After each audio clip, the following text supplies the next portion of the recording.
The following is a paid program. 103.7 WTIB and Cable Channel 7 present Financially Speaking.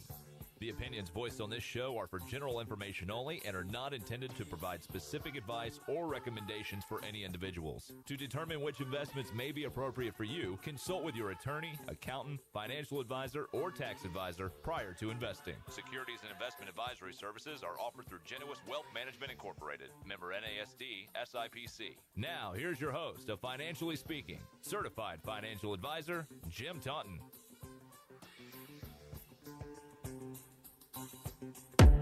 The following is a paid program. Talk 103.7 WTIB and Cable Channel 7 welcome you into Financially Speaking with Jim Taunton. Find us live on radio, TV, the IBX Media app, and on YouTube. Just search Financially Speaking NC or get the link at WTIBFM.com. The opinions expressed in this show are for general informational purposes only and not intended to provide specific advice or recommendations for any individual. To determine what investments may be appropriate for you, consult with your attorney, accountant, financial, or tax advisor prior to investing. Securities and investment advisory services are offered through Genuous Wealth Management Incorporated, member FINRA, SIPC. Now, here's your host for Financially Speaking, certified financial advisor, Jim Taunton. Hello and welcome to Financially Speaking. Jim Taunton here, your host for the next 30 minutes. And I do have a co-host, but we're trying to get him on. They're having a little technical difficulty with the signal. And the co-host is my son, Jameson Taunton. He's been on the show all year, except when we have a guest, which we had last week, actually. And the guest last week was just absolute par excellence. He was great. My wife even said he was great, and she doesn't give out kudos lightly, I can promise you. Well, there's Jameson. He's on the air. I don't hear you, though. I hear some rumblings. Okay. Can you hear me? I can hear you now, check, as the cell phone commercial would say. All right, so I do have a co-pilot. Yeah, Peter Anderson, he's been on several times, and he's on national, like CNBC, Fox Business, on and on. His plaudits are just incredible. And it's just a favor, really, that he comes on my little podunk radio program. But he's really, really good. And I would suggest that if you missed the program last week, that you go on YouTube or Facebook. YouTube is easier. Go on YouTube and find our YouTube channel. It's search for @Financially Speaking NC for North Carolina, @Financially Speaking NC, and it'll take you right to the YouTube channel. And I would suggest when you're there, just hit the subscribe button. And from then on, you'll get notifications when we're going on air. We actually broadcast this program live on YouTube and Facebook. But on YouTube, all of the shows are archived. If you hit the live button in the middle of the page there, you'll just see all the shows pop up. You can click on any one you want to look at. The last one at the very top left is going to be last week's program, and you'll see Peter Anderson in the video pane.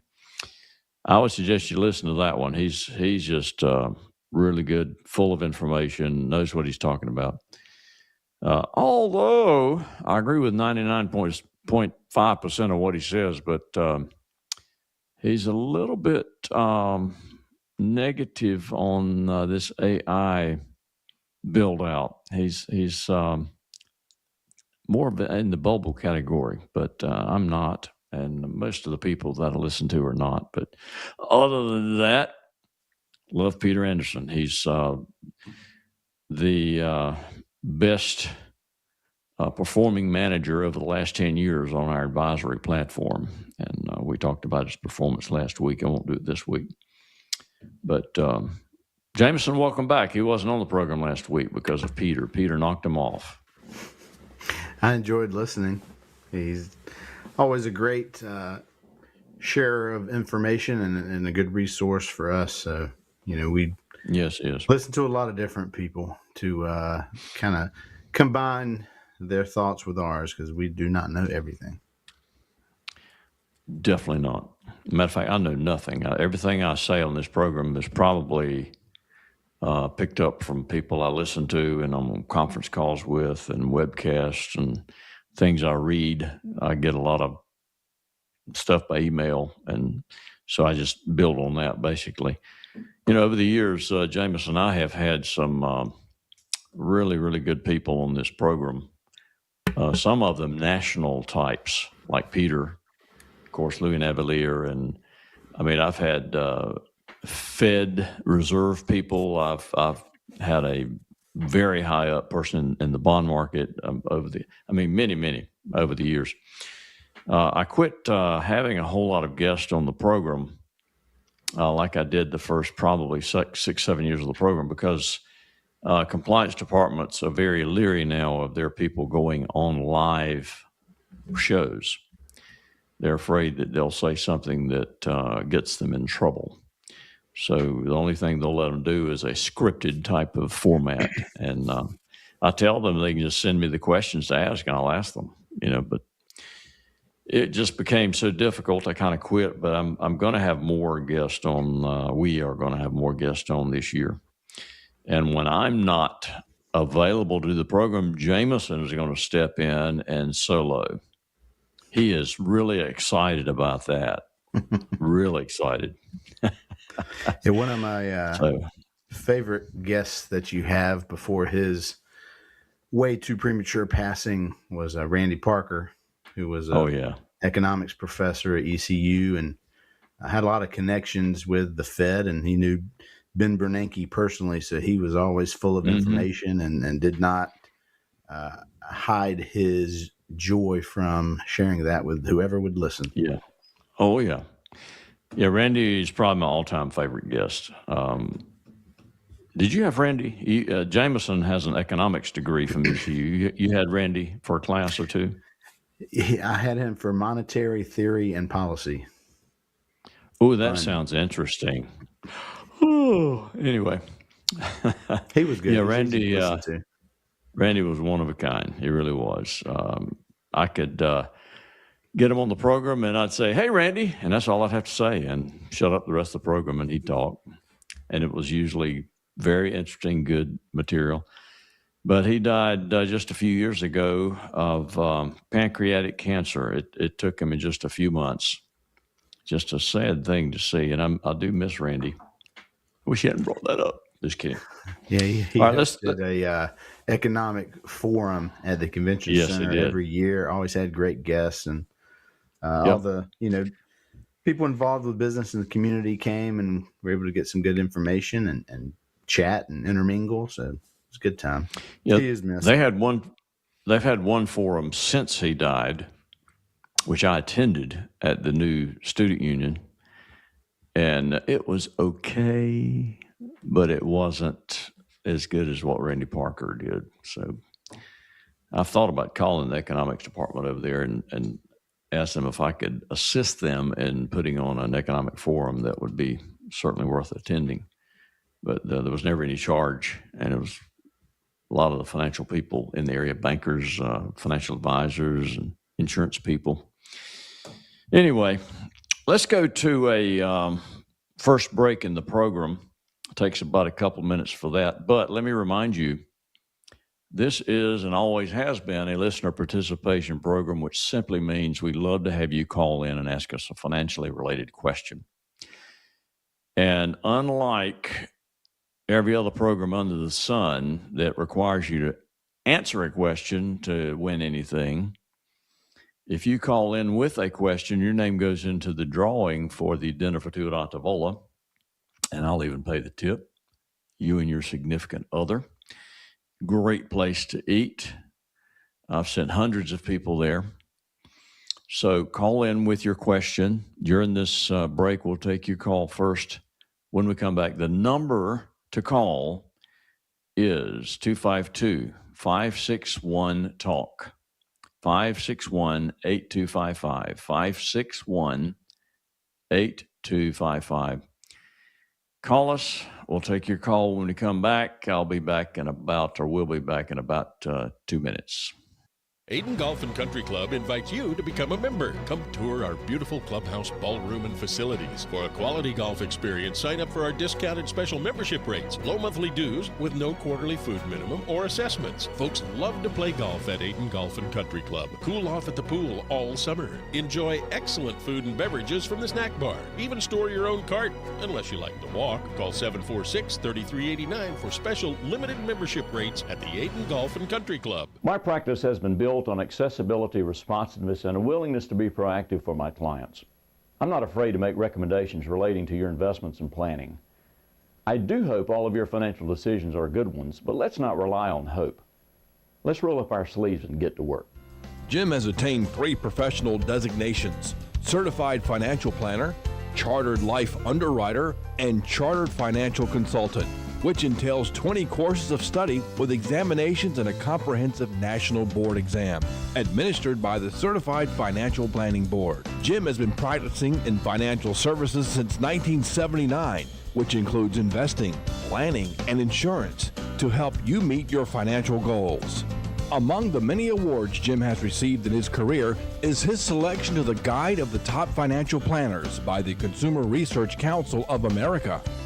So if you want to work with someone who is working for you, call Jim at 756-4700 or email him at planning@financiallyspeaking.com. That's 756-4700 and planning@financiallyspeaking.com.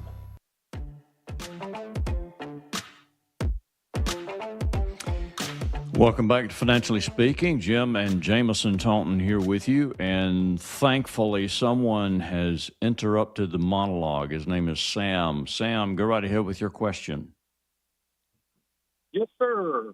Mr. Jim Taunton, I've known you since I was about 16 years old.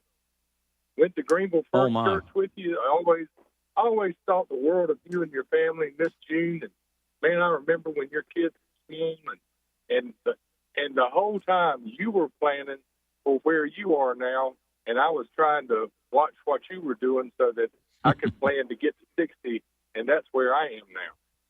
Very good. And this is Sam W., is it not? That is correct, sir. Good. Well, I'm glad you called, Sam. It's been a while. Yes, sir. Well, I have an interesting question for you. Okay. I work for a company that was a not-for-profit. So we had a 503B.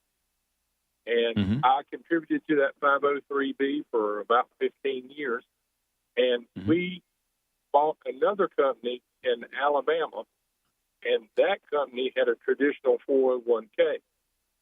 But they did not want to change their not-for-profit status to be 503Bs. They wanted to keep their 401k. So the people who had 503Bs were forced terminated out of the retirement program. So they basically cut us a check, and I put it into a traditional 401k. Now, my question is, should I do a certain amount of money every year to try to convert it to like a Roth so that I can avoid taxes in the future? What amount is it, Sam? What amount is it? Yes. It's about $85,000. Yeah. I would not convert it to Roth. So just let it ride as a 401k. Yes, that's correct. Okay. If you were 35 and just starting to accumulate, Roth is certainly a viable option. But after you've accumulated a decent amount of money and you're 60 years old, you won't have time to make up for the loss of those taxes that you have to pay when you convert. And what most people don't include in their calculation, even the national people that, you go online and they give this calculation to see if it's viable or not, or Suze Ormans of the world, they don't consider the future value of the taxes. that have to be paid. And you either have to take it out of the account or you have to pay it with money that you have sitting somewhere else. But the taxes do have to be paid, and you're going to lose growth on that money going forward. And when you include that in the equation, at our age, Sam, when you have 85 grand sitting there, it's just not, in my opinion, worth making the conversion. Just make withdrawals for income when the time comes from that account. Pay tax on it. Right. In the RMD, when do they start? Somewhere in your 70s? Your RMD, if you're 60 now, what year were you born? 65. Yeah, 65. I think your RMD will be at age 75. It's either 74 or 75. Okay. I would have to Google it. So for 10 years, I should be able to just let it ride. Absolutely.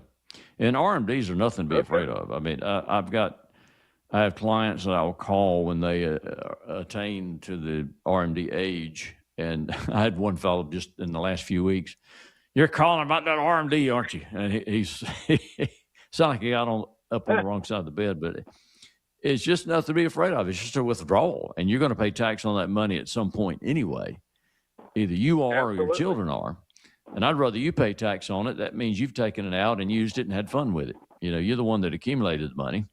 So spend it and, buy some toys or travel, whatever you want to do with it. But it's just taxes. You just add the money to your income. So the RMDs are nothing. And the only reason that RMD is in the tax regulation is so the government can tax your money.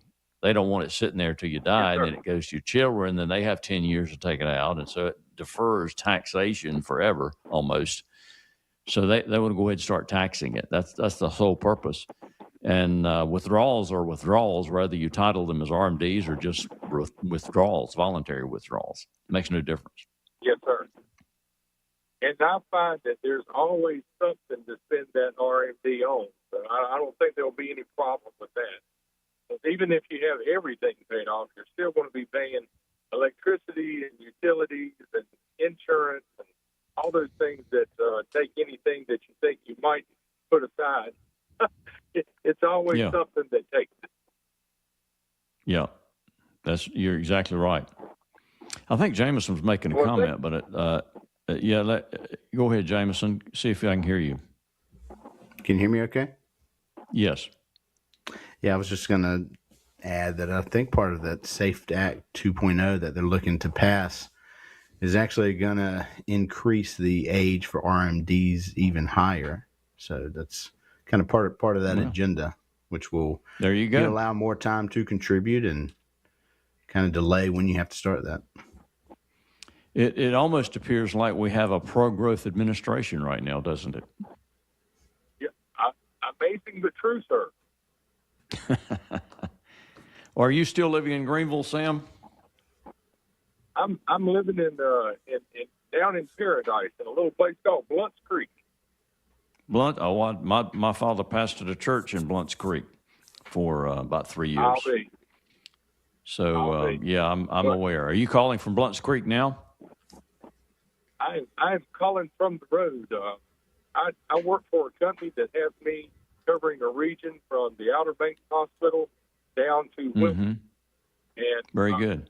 Today I was at the Outer Banks Hospital, and now I'm going towards Wilton, North Carolina. Right. Very good. Sam, where's this $85,000? You said you rolled it out into a rollover IRA. Where is it placed now? What type of account is it? It's a state Polish credit union. It's a what? I'm sorry. It was easy to. I had to. They basically told us we had to set up an account that was sitting there waiting for it to be transferred into. Yes. And I've been at State Boys since I was 15 years old. So gotcha. Okay. They set up that account, and of course, like anything, they said, okay, you've got 2 weeks to set the account up. I set the account up, and then they said, okay, we're going to cut you your money in December. And then it was, we're going to cut you your money in January. And then it was, we're going to cut you your money in February. Well, so I got the thumbs up today that it's supposed to be cut sometime this week. All right. What they told you is not altogether true. You can actually do a 60-day rollover with a check could be made out to you. You could deposit in your checking account, but as long as you put it back into an IRA rollover account within 60 days, you don't pay tax or penalty on that. Let me suggest that I'm going to give you my contact information and Jameson's, and you write it down along with everybody that's listening. I was going to say I have it all the way back from when I was 22 years old.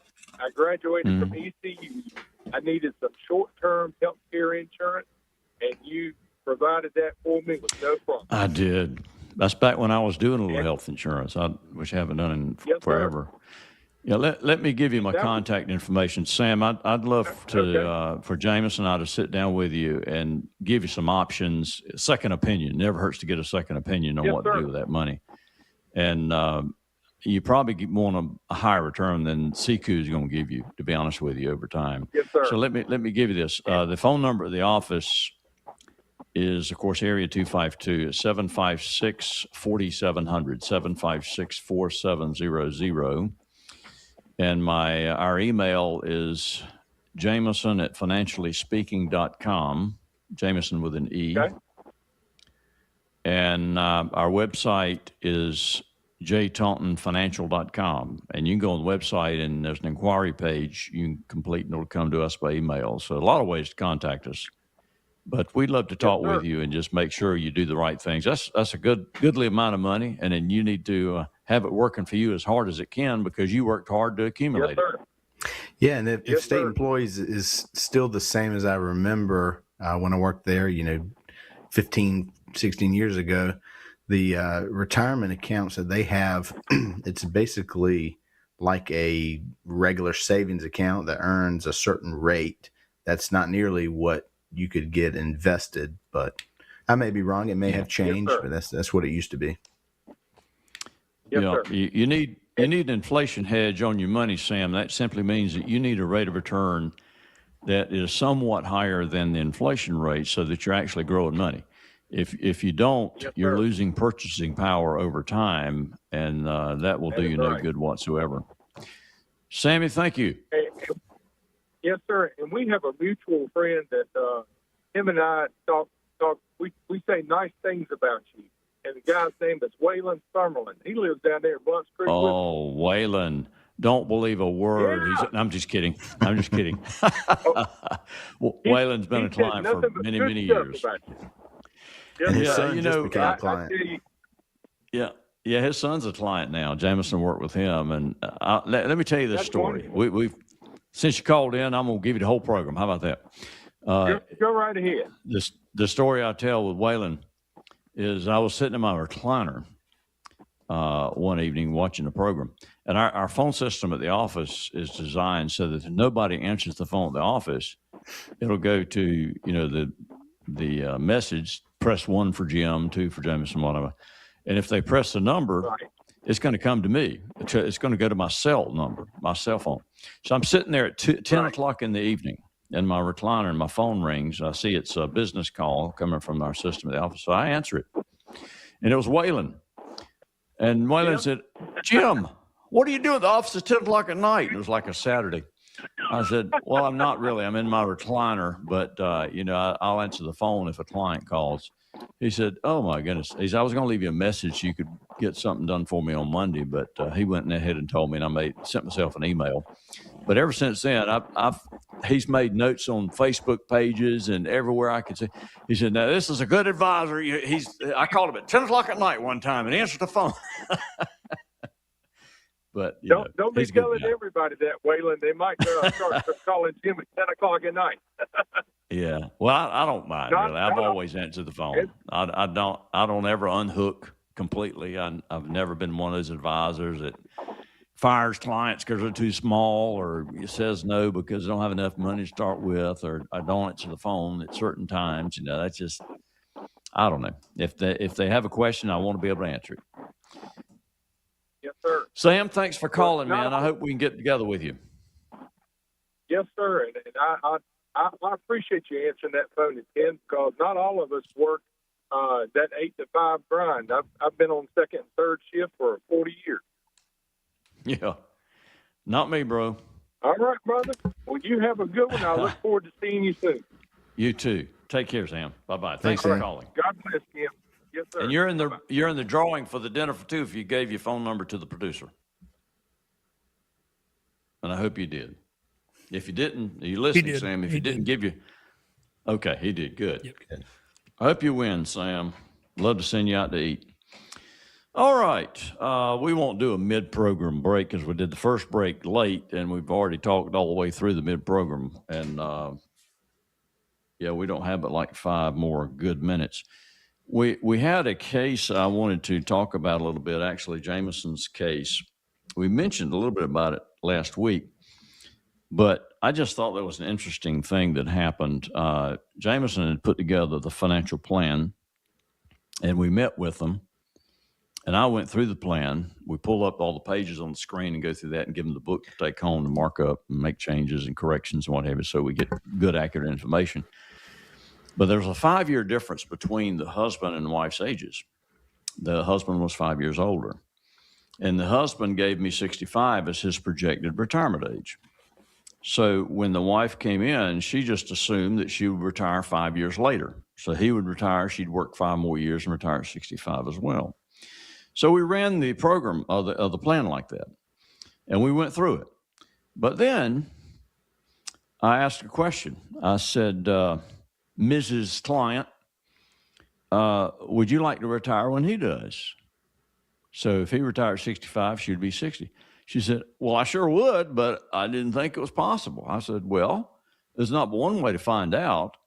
And once we have the data in the cloud, it's stored in the cloud for our financial planning software, we can change any number and play what ifs all we want to. So I went in and actually changed her assumption to age 60 and ran it. We looked at the report while they were sitting there, and lo and behold, it looked great. She got really excited. I mean, her eyeballs got big as saucers because she had no idea that she would be in a position to be able to retire at 60 when he retires at 65, so they could be together those years. I'm really all about relationships, enjoying life, and doing what you can while you're as young and healthy as you're possibly going to be. I mean, you're as healthy as you're going to be right now. It's only going to get worse. So if you put off and put off and put off doing things, and all of a sudden you get the bad word from the doctor, and bam, there goes all your plans for retirement out the window. So I counsel people to, if it's financially feasible and we can do it, let's get you retired and get you enjoying life and being together during those younger years and healthier years. And, it sounds a little strange coming from a financial planner, but that's, that's what I'm about is, your life's too short to keep waiting and waiting and waiting and then get a bad word. I just had a very good friend, used to be in Greenville, North Carolina, but he was from Oklahoma, went back there. He was a youth minister at a church we were at for 3, 4, or 5 years, something in that range. And he's 10 years younger than I am. Maybe 12 years younger than I am. And he just died from cancer. And it happens. It does. Don't want to make you sad, but you've got to contemplate those things. You don't want to dwell on them, but you have to contemplate them. And if you get paid on a W-2, you're an employee, you have to be somewhere at a certain time of day, and you don't get all your fulfillment in life from your job, then as soon as you're able to financially retire and it's feasible, then let's take a look at it. People, when they come in the door, most people don't understand that they're in as good a position financially as they are. They just feel like they've wasted time and they don't have enough money. And when you take into consideration Social Security, you take into consideration the 401ks, the fact that certain things will be paid off in the future, that's taken out of your expense flow. Jameson, you have anything to say about that? You know, the future isn't cookie cutter. You never know what's going to happen. And a financial plan, you know, it not only helps you put on paper everything going in your mind, all the what ifs and whens and whys and hows, but it can put you at ease in certain situations, and it definitely reduces things anxiety. Look a lot better than maybe you expected. So. Speaking of anxiety, I've got music in my ear. That means we're out of time. So as always, this is Jameson and Jim Taunton helping you make all of your financial decisions good ones. Good night, everybody. Good night.